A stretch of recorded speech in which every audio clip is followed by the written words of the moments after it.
आप FATF के ऊपर अभी जाएंगे, अभी आपको इंडिया के ज़रिए जो है वो सख्तियाँ आएँगी। आपके ऊपर यूनाइटेड नेशन के हवाले से पाबंदियों की बात हो रही है। वेंडी शर्मन जो आई हैं, वेंडी शर्मन जो हैं वो सिर्फ़ असेसमेंट लेने आई हैं। मेरे ख़्याल है कि वो ये देखना चाहती हैं कि इस हुकूमत के तिलों में कितना तेल मौजूद है और ये अब चीज़ ये थी कि हमारा खून बह रहा है, हम बर्बाद हो रहे हैं, इकोनॉमी बर्बाद। हम बार-बार कहते हैं भई $150 बिलियन हमारा लुट गया, 80,000 मार।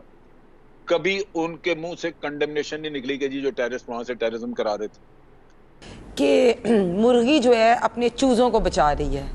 तो बिल्कुल सही कह रहे हैं, इमरान खान साहब की जो चूज़ें हैं वो उनके वज़रा हैं। ये सिर्फ इसलिए दी जा रही कि सबसे ऊपर वाला जो चोरों का बॉस है ना, वो इमरान खान साहब है। वो अपने जो नीचे सारा माफिया है, अपने ठग हैं, चोरों को बचाने की कोशिश कर रहा है और अपनी हुकूमत को बचाने के लिए नैब के जो चेयरमैन है उसको एक्सटेंशन दे रहा है। और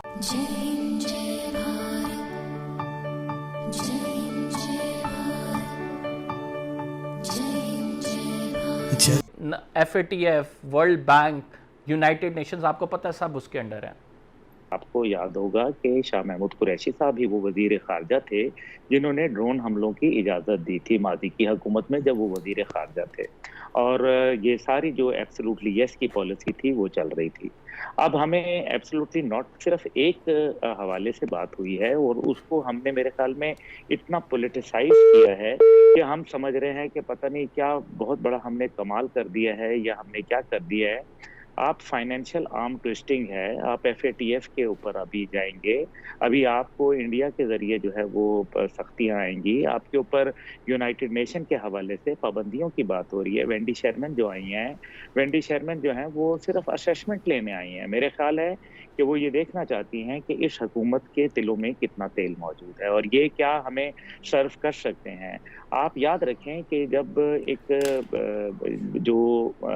खतरनाक जानवर होता है, जब वो ज़ख्मी हो जाता है तो वो ज़्यादा खतरनाक हो जाता है और वो बड़ा विशियस हो जाता है। तो इसलिए मेरा ख़्याल है कि हमें बड़ा लेकिन फूँक-फूँक के गुल कदम साहब, रखना हमारे पास पड़ेगा। बहुत बहुत सारे उनके पास, आपको जिस तरह से हुमा बकाई साहिबा कह रही थी कि स्क्रू टाइट करने के लिए हमारे उनका जो पास बहुत सारे टूल्स हैं हमारे लिए।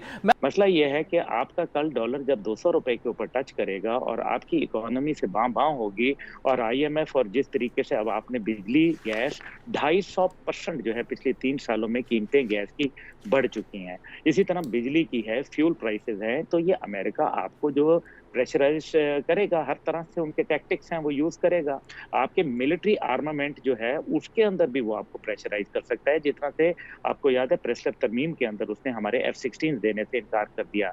अभी भी जो पाकिस्तान के खिलाफ 22 सेनेटर्स के जो अभी आपने देखा वो बिल वगैरह पेश हुआ, उसके हवाले से अब कोई एक नया सेनेटर का नाम आ जाएगा और एक अमेंडमेंट जो है वो आपके ऊपर लागू कर दी जाएगी। अब ऑप्शंस क्या है? ऑप्शंस ये हैं कि आपको जो है वो ज़्यादा करीब जाना पड़ेगा चाइना के और चाइना के साथ एक पेज के ऊपर अफ़गानिस्तान के हवाले से और सेंट्रल एशियन रिपब्लिक्स के साथ आपको एक पॉलिसी मुरतब करनी पड़ेगी। अमजद शेख साहब से पूछूंगा, अमजद साहब, आप समझते हैं कि अमेरिका इस मामले पर हमारे स्क्रू भी टाइट कर सकता है, अपनी मनमानी हमसे करा भी सकता है जो वो चाहता है, जो उसके मकासद हैं, क्योंकि एक मुआहदा जो कि हुमा बकाई साहिबा कह रही है मौजूद है, 2001 में हुआ था।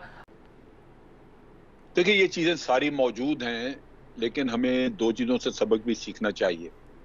एक तो ये कि अमेरिका हमेशा एक अनरिलायबल पार्टनर रहा है। अब भारत में भी जो रोना है वो यही है कि जब अमेरिका ने फैसला कर लिया अफगानिस्तान से निकलने का, तो फिर उन्होंने मुड़ के नहीं देखा कि भारत के साथ क्या हो रहा है या बाकी नेटो वेटो वाले क्या कर रहे हैं। वो निकल गए। हमें रिटर्न में क्या मिला? जो हमारा नंबर 1 एनिमी था भारत, उसने इन्वेस्टमेंट कर दी सारी उधर, फैसिलिटेट किया और पाकिस्तान में उठा दिया और हमारा इन्वेस्टमेंट तो इन्होंने बहाने के तौर पे कराई ना कि ये यहाँ पे, लेकिन उन्होंने उनको इनवाइट तो कर लिया।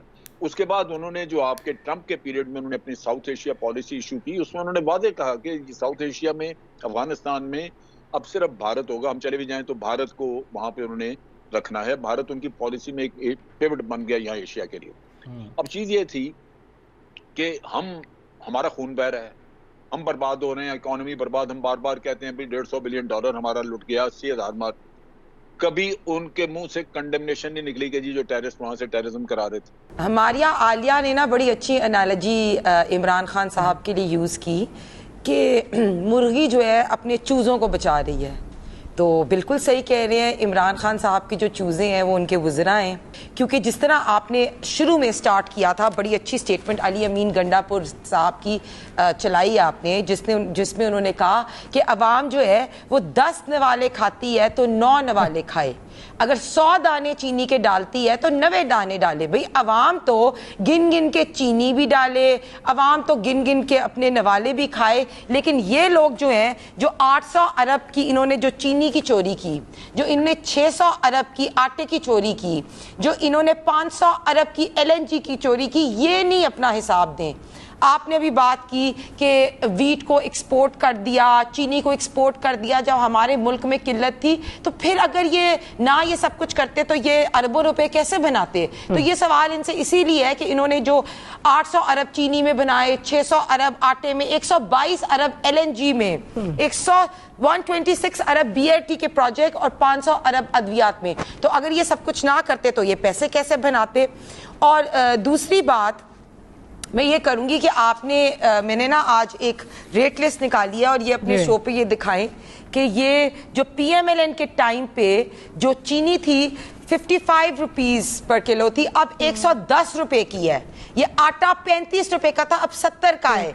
लिप्टन की चाय 1095। तो मैं ये कह रही हूँ कि ये जो इतने फिगर्स देती हैं आपको, तो एक आम इंसान जब यूटिलिटी स्टोर पे भी जाता है, वहां से अपने घर की चीजें खरीदता है, तो उसके बारे में सोचे कि 20,000 रुपए अगर तनख्वाह है तो उसमें आपने स्कूल का बिल भी देना है, बिजली का बिल भी देना है, आपने बच्चों को भी पालना है, आपने 2 वक्त की रोटी भी खानी है। तो उसमें इनके वज़रा आके हमें कहते हैं कि आप 10 नवालों की जगह 9 नवाले खाएं। फिर इनके परवेज खटक साहब कहते हैं, क्या कहते हैं वो, मुझे तो KPK में कोई गरीब ही नहीं नजर आता। इन्होंने अपने पॉलिसीज से गुर्बत खत्म नहीं की, बेचारी गरीब जो अवाम है ना उसको खत्म कर दिया। शहबाज गिल साहब आके बयान देते हैं, एस्केलेटर पे पांव रख दिया। तो इनके वजीरों को ना जरा कहें कि इस तरह के बयान ना दें जिससे अवाम का दिल दुखे। तरह इन्होंने क्यों जो NAB के चेयरमैन को एक्सटेंशन दी जा रही है, ये सिर्फ इसलिए दी जा रही है कि सबसे ऊपर वाला जो चोरों का बॉस है ना, वो इमरान खान साहब है। वो अपने जो नीचे सारा माफिया है, अपने ठग हैं, चोरों को बचाने की कोशिश कर रहा है, और अपनी हुकूमत को बचाने के लिए NAB के जो चेयरमैन है उसको एक्सटेंशन। उनको पता है कि अब जो है ये इनकी जो है ना एहतसाब का टाइम आ गया, इनका वक्त भी खत्म हो गया। तो बहुत ही जल्दी ना ही तो हम NAB के चेयरमैन को एक्सटेंशन देने देंगे, ना ही ये ऑर्डिनेंस पास होने देंगे। और ये जो चैलेंज हो गया है, और हाई कोर्ट में चैलेंज भी हो गया, चोरों के, चीनी चोरों के, ये 800 अरब जो इन्होंने चीनी में कमाए हैं, इनके माफिया में 600 अरब जो इन्होंने आटे में कमाए, और 500 अरब जो इन्होंने अद्वियात में कमाए, उनको हमने वही बात है। थैंक यू दोस्तों इस वीडियो को पूरा देखने के लिए। आई होप आपको ये वीडियो पसंद आया होगा एंड आपने लाइक बटन भी प्रेस कर लिया होगा। अगर नहीं किया है तो जरूर से कर ले। अगर आप हमारे साथ जुड़ना चाहते हैं तो ऐसे ही इंडिया पाकिस्तान रिलेटेड न्यूज़ देखना चाहते हैं तो हमारे चैनल को जरूर से सब्सक्राइब भी कर ले, ताकि आपको लेटेस्ट अपडेट मिलती रहे। हमारा मोटिव है कि आपको सही और लेटेस्ट जानकारी दी जाए। तो मिलते हैं आप सबसे नेक्स्ट वीडियो पे, तब तक के लिए जय हिंद, जय भारत।